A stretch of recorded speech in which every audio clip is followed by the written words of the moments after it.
karena bahasa Sunda lama terembasi ku bahasa Jawa, akhirnya orang Sunda ke jadi hese kapayun gitu, mangati payun wae jadi hese tampil gitu maksud. Katuruk katutuh proses penyebaran Islam di Sunda itu masih dugi sampai dugi ka mengislamkan kaum Menak. Upami di Jawa itu kita kurang sadayana kenal itu priai, abangan, santri, GERD itu. Jadi Islam itu aya priai, abangan, santri. Nah, kalau san disertasi simkuring tentang ini, tentang Islam Priangan, gerakan Islam Priangan. Dina hasil penelitian abdi itu, tipologi Islam Sunda itu cuma dua, santri, abangan.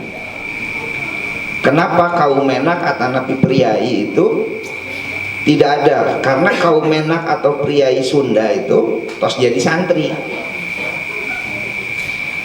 Dina bukuna disertasi Nina Lubis itu, orang tahun abad 18, abad 18 berarti 1700-an, orang mau jadi bupati itu kedah pulung. Hartosna pulung itu harus haji dulu baru bisa jadi bupati. Sementara 1900-an di Jawa itu katakanlah Ramana Kartini gitu, atau bapaknya Soekarno itu agamanya masih teosofi, masih kejawen. Kelompok priai itu ya masih belum Islam tanda kutip jernih. Makanya tipologinya ada priai, abangan, santri. Nah, kalau di Sunda untuk jadi bupati itu harus haji dulu, artinya kaum Menaknya sudah jadi santri.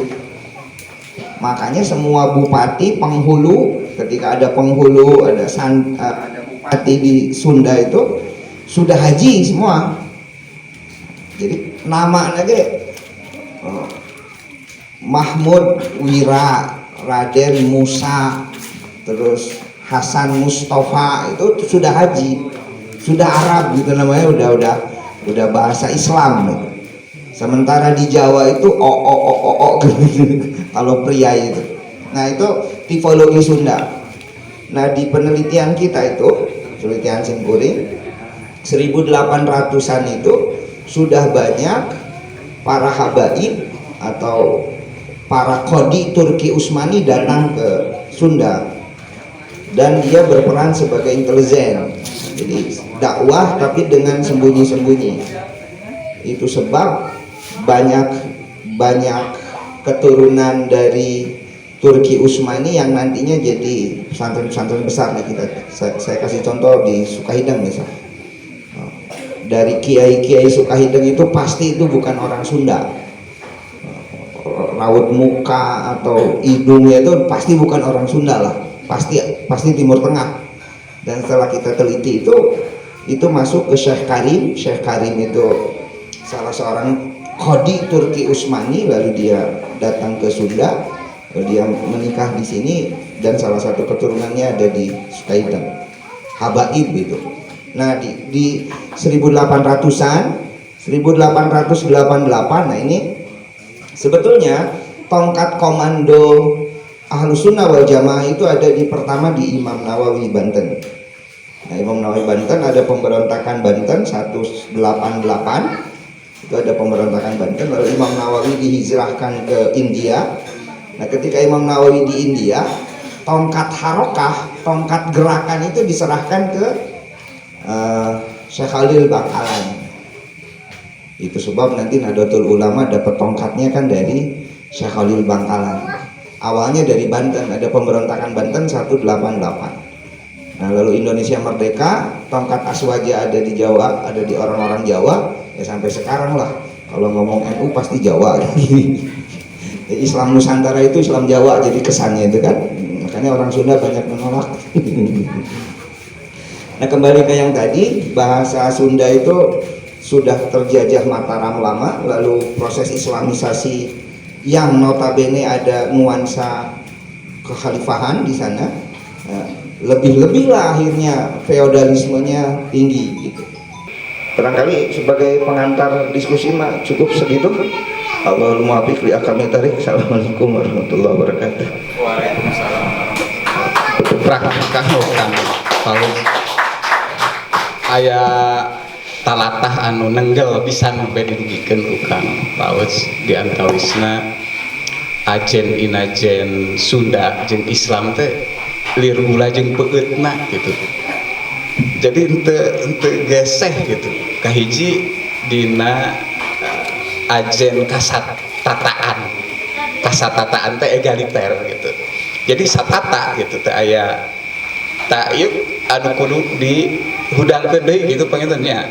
Nah, terus anu kadua Isra Mi'raj rajaban kunaon jadi kacapangan batan pangeling-eling anu sejen sing horeng jadi pamiangan, jadi berkah teh tidinya gitu. Syiar Islam Nabi Muhammad sasatna mah sabada Isra Mi'raj langsung nerekam gitu ka satatar Jazirah Arab gitu. Nah salajengna Kang Nijar oge gaduh kamandang sanes ya teh bakal ngaguar silib anu naon ieu aya naon tumalina antawis mieling bahasa Indung jeung Isra Mi'raj, tapi jigana Kang Nijar boga jampe pamake sejen gitu anu bisa ngaguar gitu. Sapertos contohna kieu ieu ngaran tempatnya Wangsa jeung Wangsaloka ku Kang Nijar mah bisa disurahan eta teh. Wangsa teh dinasti kakawasaan, Loka teh tempat. Jadi cek Kang Nijar mah ieu kegiatan teh geus ngahadirkeun nagara gitu ka dieu gitu. Jigana bakal kitu tah gitunya. Naon namanya teh Kang Nijar bakal ngaguar mesek gitu tah. Tina jihad silib atanapi semiotika atanapi naon hermeneutika lah gitu lamun cek bahasa ieu nama gitu. Tapi da urang oge Sunda boga semiotika silib teh ilmu tanda, ilmu ngeunaan tanda-tanda, ngaguar tanda-tanda anu aya nyantel jeung naon wangun anu nyata sapopoe jeung urang adeg gitu. Kitu panginten mangga nyangakeun Kang Nijar. Yosku bahasa Indonesia heula diselingkuh bahasa Sunda pangintennya. Ibu dan Bapak yang saya hormati, rekan-rekan kesenian yang saya banggakan, di sini terkhusus ada senior-senior saya, Kang Budi, Kang Paus, dan terkhusus Al Mukarram As-Syekh Al Singaparna, yaitu As Singaparna, yaitu anu ngagege di Singaparna, Kang Acep Jam Nur. Alhamdulillah abdi tiasa silaturahim, langsung wae abdi mah panginten. Dua belahan kiri dan kanan. Belahan kiri itu menyimpan kata-kata, jadi kita ini adalah kamus berjalan. Kalau saya katakan Cile, orang Medan tidak akan pernah bisa menggambar di otak kanan Cile itu apa. Kalau tidak ada gambarnya di otak kanan, otak kiri tidak bisa mendefinisikan. Anak zaman sekarang mungkin tidak tahu dage. Dage apa bentuknya gak ada. Kalau bentuk nggak ada di otak kanan tidak akan pernah bisa membuat definisi. Maka orang Indonesia itu harus multibahasawan. Dia punya bahasa ibu, kemudian bahasa pemersatu di tingkat nasional ada bahasa Indonesia, untuk bisa bergaul di internasional ada bahasa salah satunya. Nah, ibu dan bapak ada adikku, rekan-rekanku yang saya banggakan. Sekarang kita coba mengaktifkan otak kanan. Jadi otak kanan itu mainnya gambar, otak kiri mainnya kata-kata. Kalau saya katakan dage, ada gambarnya, yakin? Yakin ya? Ada. Oke, bisa membuat pengertian apa itu dage? Dage adalah, nah, terus menyusun ya. Di sana ada definisi muncul kan, ya kan? Oke, kalau begitu pengetahuan itu adalah apa-apa yang diindrai masuk ke dalam benak pikiran kita. Nah, saya ingin kita semua mencoba membuat pengetahuan baru. Di sini sudah ada 3 sapidol di atas meja atau apa ini kursi. Dan saya ingin Anda sekarang mengaktifkan indera lihat. Lihatlah teksturnya, lihatlah warnanya, kemudian formasinya seperti apa. Mangga ditinggali, saya beri waktu Anda 5 detik untuk menyimbahkan apa yang dilihat ke dalam otak kanan kita. Oke, sudah semua? Yakin? Yakin sudah? Oke, kalau sudah yakin, bolehlah kita semua menutup mata. Silahkan tutup mata. Adakah gambar yang tadi dilihat? Yakin ada? Jangan dulu dibuka. Yakin ada? Matanya tutup dulu. Yakin ada? Yang belum yakin, buka lagi. Boleh lihat lagi. Gambar itu boleh dilihat lagi. Ya kan? Oke, ada ya. Sekarang saya minta semuanya tutup lagi matanya. Tutup lagi, yakinkan detailnya seperti apa. Yang merah di mana, biru di mana, hitam di mana, posisinya seperti apa. Yakinkan di otak kanan itu ada. Yakinkan di otak kanan ada. Kemudian dibuka lagi. Saya tanya, adakah sapidol itu? Tidak ada. Tapi dengan daya abstraksi otak kanan, apakah kita yakin bahwa benda itu ada? Yakin tidak benda itu ada? Ada. Ada ya. Inilah yang disebut dengan pengetahuan. Dan ini saya akan menyampaikan apa itu fiksi. Jadi fiksi itu ya sesuatu yang melampaui kenyataan. Bahkan kita bisa membuat ulang apa yang tadi diindrai. Saya ingin ini ya di belakang Kang Debleng, siapa namanya? Nila, sini ke depan.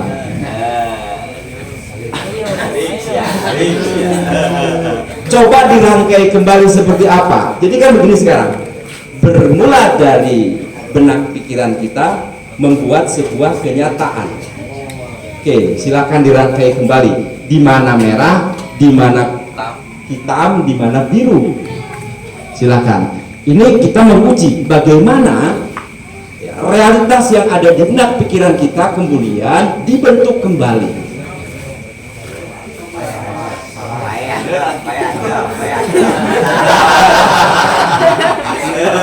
Baik, terima kasih. Silakan duduk lagi, tepuk tangan. Kang siapa namanya? Andri. Kang Andri, bener Kang Andri, bener nggak? Posisinya? Warna-warnanya udah bener nggak begitu? Coba kalau salah benerin. Oke.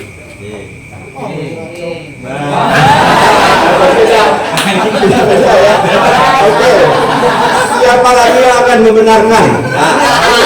Penasaran. Oke, yakin semuanya seperti ini? Betul? Formasinya, sudutnya, detail sudutnya. Barangkali ada yang kurang, geser dikit, yang mana begitu? Ada nggak? Ada. Oke, hanya keren. Ada yang kurang sudutnya.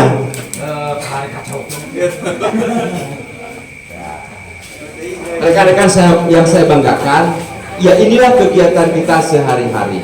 Saya tadi ngobrol sedikit dengan Kang Budi. Kang, saya nanya nih, Kang kan orang apa yang mengerti bahasa Sunda, wangsa itu apa, loka itu apa. Kemudian tadi ya diam-diam kita searching ke simbah Google.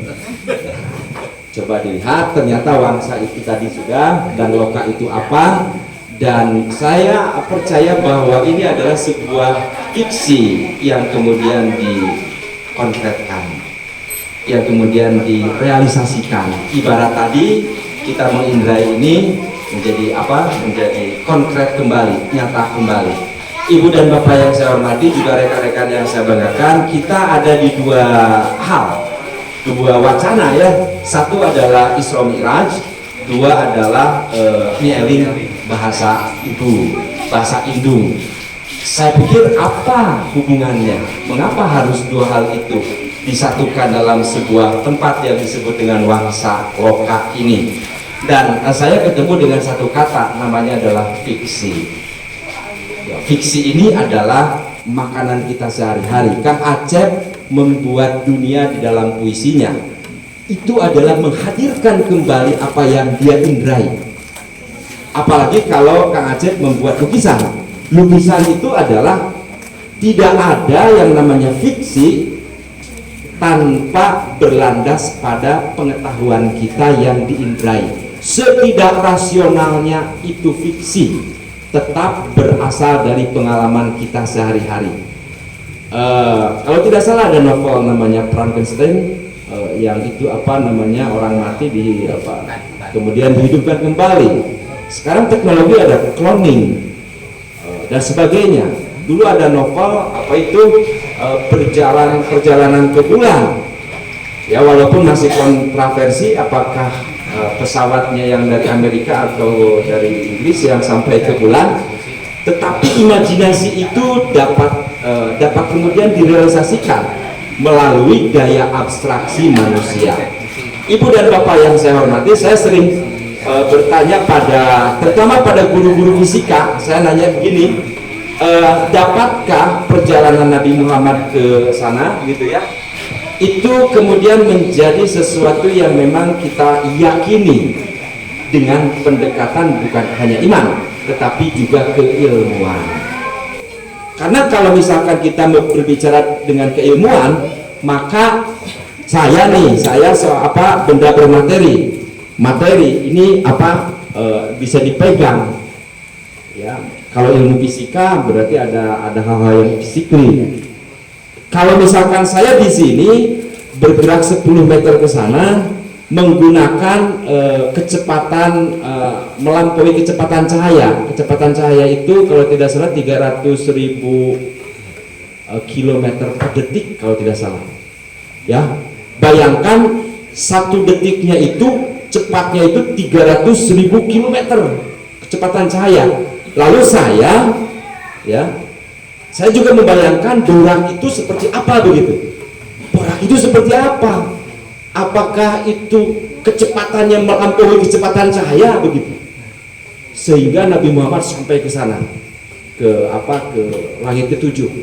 Nah, kalau saya secara keilmuan, mungkin pendekatannya fisika, tubuh saya akan melepuh. Ini secara fisik diberi kecepatan cahaya bisa hancur nih badan saya akan hancur kalau saya naik motor dengan kecepatan seperti itu, dengan kecepatan itu langsung.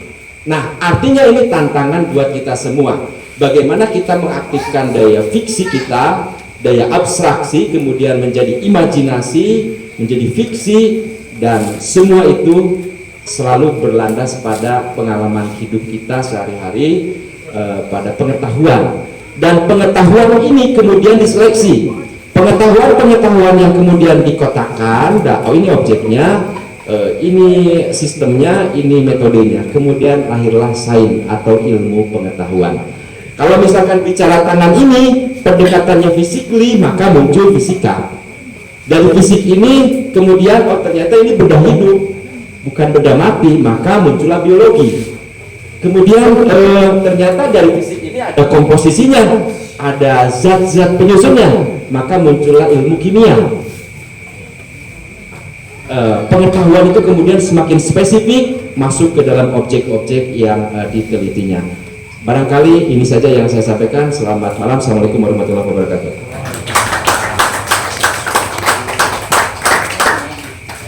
Lamun ku orang tadi barengan ku ilmu pengaweruh bisa wae tapi ngan saukur naon ini hampos gitu ta, hapak gitu, hapak itu ngisi gitu. Tapi lamun dikandelan ku ilmu pengaweruh, iman bisa tumbuh mekar gitu, lebih wowok gitu dina kolbu urang, dina atisan bari urang gitu, namper wowok pengkuh gitu, jeung sajabana gitu. Nah, ai jadi panunggu catur mah nah ini nggak ukur nunggu-nunggu gitu tah. anu mikir nama iya para panyatur gitu.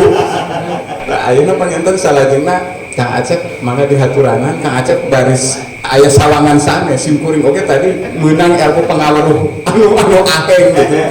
Aya putaso sagala sebenarnya putaso teh bahasa Sunda lain bahasa deungeun gitu. Impungan simkuring teh geus ngawang-ngawang ka Meksiko ka mana gitu putaso. Nah, itu cenah eta teh bahasa pituin urang gitu. Maka Kang Acep di haturanan Atur nuhun Kang Dudi. Assalamualaikum warahmatullahi wabarakatuh. Para sepuh di dia anu meskipun dihormat, Raden Cangan, seniman, sareng sadayana anu hadir di dieu. Simpulin ke sami, sadinten-dinten mah ngarios teh bahasa Sunda, tapi upami di forum sapertos ieu teh sok rada hese. Margi bahasa Sunda mah bahasa rasa nya, bahasa anu kanggo naon namanya teh kanggo ekspresi, tapi kanggo dianggap kanggo mikir mah sok rada pabelit. Makanya bahasa Sunda mah sanes bahasa ilmiah, tapi memang bahasa rasa. Jadi cocok kanggo nulis puisi mah. Tapi pami nulis puisi mah lancar, tapi pami ngarios sok rada hese. Menarik mau tadi disampaikan ke Kang Paus ya, soal Sunda egaliter, tapi ya pisan satu pisan karena memang Sunda Islam sareng Sunda teh secara rasanya memang ngahiji ya, makanya aya sami nyarios nantinya nang sebutin Asari kami telepat mah bahwa Islam itu Sunda dan Sunda itu Islam, karena Sunda kan Islam mah lebat nanti itunya nyelesep. Di Sunda kan orang terang kayak kerajaan agung ya, Pajajaran ya, Galuh dan lain sebagainya di sejarah, tapi kemudian hampir sadayana Tatar Sunda teh Islam. Ternyata penonton jasana Sunan Gunung Jati ya, kumaha menyebarkan Islam di Sunda teh ya, salah satunya lewat pernikahan misalnya dengan keluarga Pajajaran misalnya seperti itu. Tapi di Pajajaran ini kan ada agama anu asli, karena Sunda itu agama asli. Akhirnya mesti ada mau konsentrasi ya. Tapi kan kemudian paham nggak ngarali namun namanya nyingkir tak gigir diantarkan jantan Baduy itu agama Islam, agama Sunda bibitang Sunda asli ya. Ada di beberapa tempat sama itu. Tapi juga anu menarik bahwa egaliter itu memang ras, karena Islam ke Sunda mah mungkin karena pengaruh Wali Songo teh jantan lewat kebudayaan, terus lewat kehidupan sehari-hari. Misalnya pasantren di Sunda itu seueur pisan. Pasantren di Sunda seueur pisan. Urang biasa ieu nya anu pamiten anu ka kampung atau ka masjid-masjid anu sepuh ningali kumaha bentuk masjid. Di Sinagar aya masjid nu tahun sabaraha tahun sepuh, bentukna teh unik pisan, khas pisan, khas lokal. Henteu mangge menara, henteu mangge anu kawas Arab-Araban. Karena dina anggawan sami kitu. Pasantren kapungkur mah teu jilbab teh. Di Kabaya, kami istri-istri kiai itu di Kabaya di Cinung. Eta karena naon namanya teh si Islam teh teu menghilangkeun kebudayaan tetap diakui. Nah, terus kenapa naon Maulid Nabi tadi disampaikan bukan Paus. Misalnya di Indonesia, di Jawa, tapi di Sunda teh anu paling diperingati dan bahkan paling meriah di seluruh dunia sebenarnya di Indonesia. Perayaan Euro itu negara-negara sana itu biasa-biasa saja. Malaysia mayoritas Islam itu seperti di Indonesia. Di Indonesia kan tiap RT ngayakeun, tiap masjid ngayakeun, anu tingkat kecamatan, tingkat desa, tingkat kabupaten, bahkan tingkat nasional. Dan di Jawa bahkan sakatenan itu sampai berminggu-minggu di Cirebon juga sami. Kita dalam rangka memperingati Maulid Nabi. Nah, kenalan gitu karena di Sunda maupun di Jawa terus aya tradisi, terus aya ritual-ritual anu selama ieu mah kanggo agamana aslina. Di Jawa kebanyakan kalau Bejaweng aya ritual-ritual. Nah, kulo iso mau ritual-ritual eta teh henteu dibantai. Kaos wayang terus dibantai begitu, tapi digunakan dicanak bentukna, tapi spiritnya dieusi ku nilai-nilai Sunda. tak itu orang di Sunda ya, bahwa Islam kemudian dicanak kena egaliter, dicanak karena kesederhanaan atau nanti karena masyarakat yang biasa. Misalnya agama dengan bahasa Arab, kiai Sunda ditambah nado bahasa Sunda. Jadi pengertian tentang tauhid, tentang fikih atau tentang kehormatan terhadap Nabi diungkapkan itu kalimat-kalimat Sunda anu sederhana anu dinadongkeun dinyanyikan ku barudak sehingga barudak teh resep menyanyikan agama diajarkan itu dengan cara santai, dengan cara kegembiraan, bukan dengan doktrin-doktrin bahwa ini haram, ini salah, ini benar, tapi dengan bagaimana mereka mencintai agama itu tanpa terasa. Anak-anak penyanyi-nyanyi misalnya barudak mungkin di masih di masih semacam itu. Nah itu yang kemudian ya terjadi. Ayi prosedi ngumpul ke pujian misalnya pujian, tapi persoalan bisa pujian teh karena di muka pukul pisan diciptakan terus namanya teh nominnya terus dikenal dengan nama saha pengarangna, tapi kemudian terus di zaman ke zaman akhirnya juga ada tarian-tarianna pujian sehingga terus berkembang di tiap-tiap daerah. Bahkan pesantren Sunda itu namanya pengantaran bahasa Sunda, namanya logat bahasa Sunda. Waktu kalau bahasa Sunda di Subang tuh sabarahannya Kang Dudi eta teh. Nya abdi pernah nyarios teh. Ya selama aya kan pesantren tradisional di Sunda, bahasa Sunda moal bicara. Karena lulusan pesantren Sunda mengarogat ku bahasa Sunda bakal pindah ku bahasa Sunda teh, bakal dakwah ku bahasa Sunda terakhir kitu saperasna. Jadi selama ya walaupun akhirnya misalnya diajarkan diwajibkan di sekolah-sekolah, walaupun itu hanya formal ya, karena pengajar lalu kan sama ahli Sunda juga, karena itu ayatnya sealit lah lulusan IKIP Sunda mah, UPI Sunda mah, akhirnya sahawen anu kerasa mengajar Sunda di tiap sekolah teh. Karena itu kan terus saya pergub setelah kongres bahasa Sunda di Subang tahun sebelah hilang deui. Tapi selama ayat pesantren mah insya Allah bahasa Sunda mau ical. Bahasa Sundanya bahasa Indung, bahasa urang sararean, bahasa rasa ya, bahasa yang mengungkapkan perasaan urang. Itu insya Allah bakal terasa ayat. Nah, terus menarik. Terus yang tadi disampaikan ku Kang Paus bahwa bahasa Sunda secara resmi bahasa anu lugas, bahasa anu tanpa strata ya. Bahwa ada anak usuk bahasa itu pengaruh dari Mataram karena lami pisan, bahkan Kabupaten Tasikmalaya ge pami hayang terang eta teh hadiah di Mataram karena mewah dipake ukur ya, kada mewah dipake ukur gitu. Da tadi nama sanes dia di Sumedang di kabupaten teh semacam kitu. Tah anu menarik kucing kuring nu hayang disampaikan di dia yang bahasa Sunda teh bahasa yang sangat merakyat. Misalnya, orang mungkin masih di Tasik, sekitar Tasik ya, seueur kami kampung di daerah Singaparna, di daerah Cigalontang misalnya, ayah kampung Peres, ayah kampung Parawang, ayah kampung Peres, ayah kampung Lorok Hamser, terus pas gitu nanti comeh, itu rasa nyambung ya, Parawang, Peres, Hamser, Lorok Hamser, semacam itu.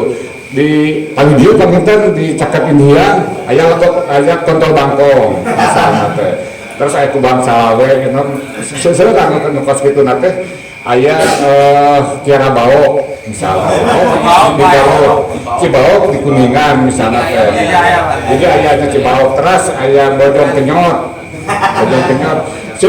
tak kenal sampai gitu kan, karena di Sunda ayah mengambil porno tak mengenal ayah mah memang lugas we. Jadi ketika ayah tangkal Kiara ayah sulur-sulurnya mengarah ragu, mungkin secara visual kita juga bau di tamian kampung kita Kiara bau misalnya kayak gitu.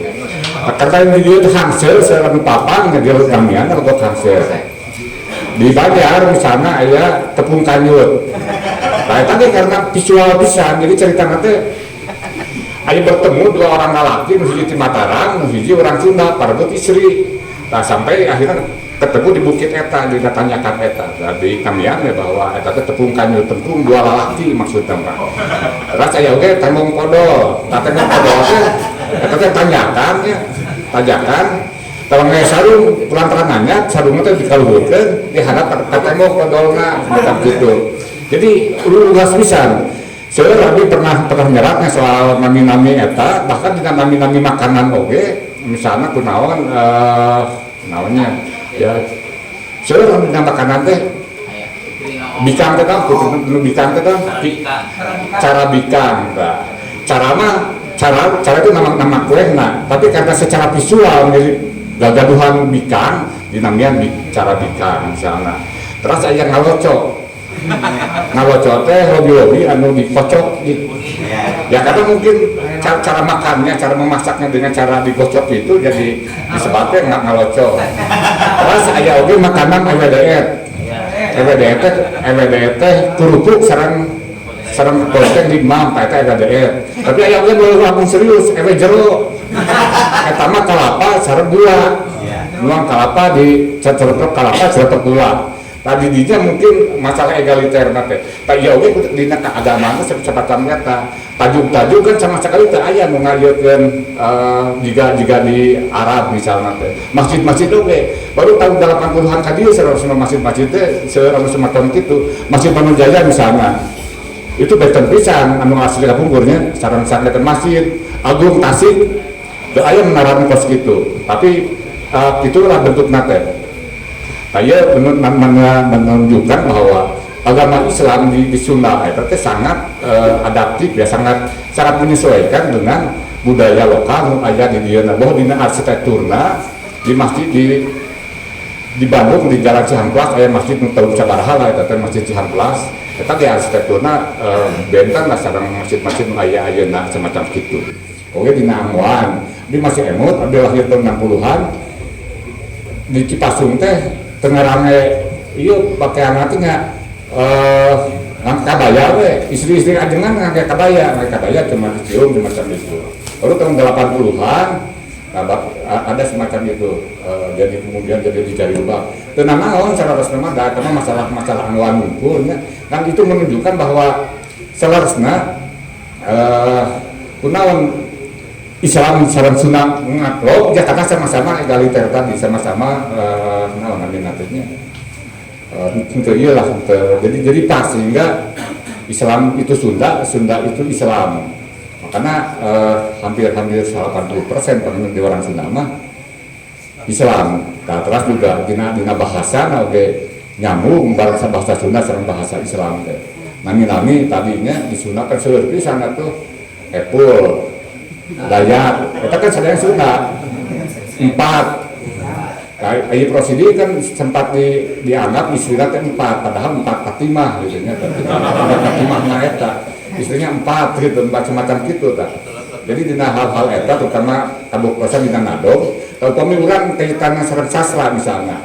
Di Sunda kan aya pengarang-pengarang prosa anu sangat terkenal misalnya Muhammad Amri, terus Ahmad Bakri, ya kadieuna kan ada Raden Adi Apandi ya. Sadayana tema-tema teh nu kuring dibaca teh aya kaitanana teh sareng pesantren, sareng santri sareng kiai. Ini tokohna teh antara eta we.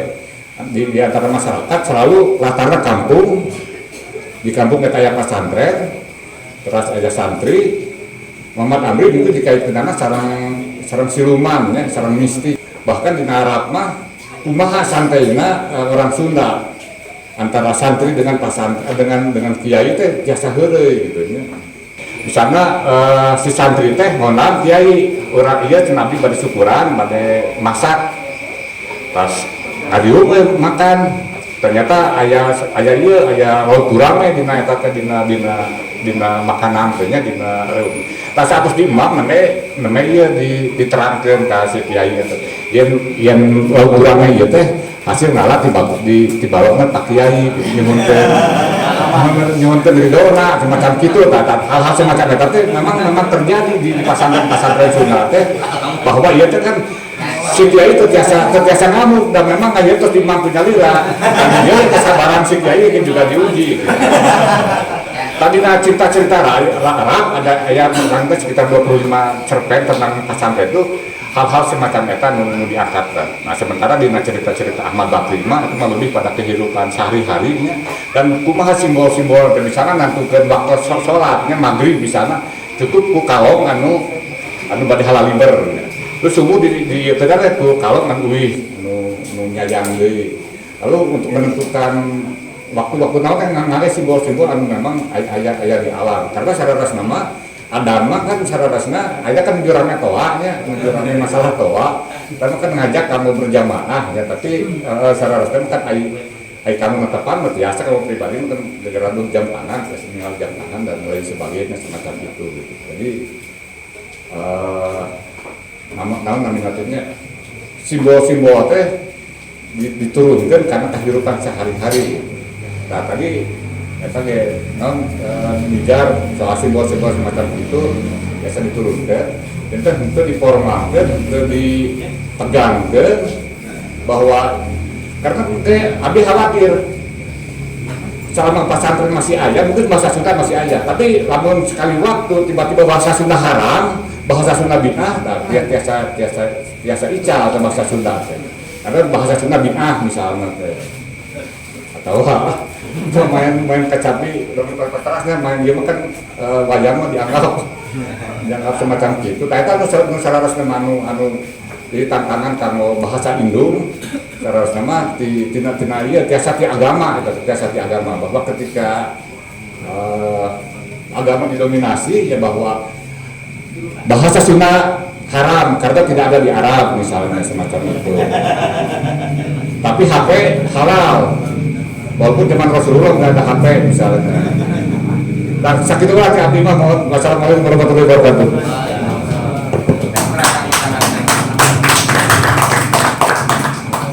Langkung eksesnya tempres gitu jantan anu tadi ku urang teka infon antawis mieling poe bahasa Hindu jeung Isra Mi'raj teh geuning ayeuna mah beuki nongerak tapi kayen aya naon teh adat pisan gitu nurung cupu gitu jadi ieu jejer wangkongan teh pas gitu jejer wangkongan ieu teh lain ngan saukur ieu jiga nama menang namperkeun oke. Da saliwat mah naon kaitanana antara mieling poe basa Indung jeung Isra Mi'raj jeung gerajaban gitu. Bukan Aceh langkung naon teh kan nutung gitu tah. Ya kontekstual.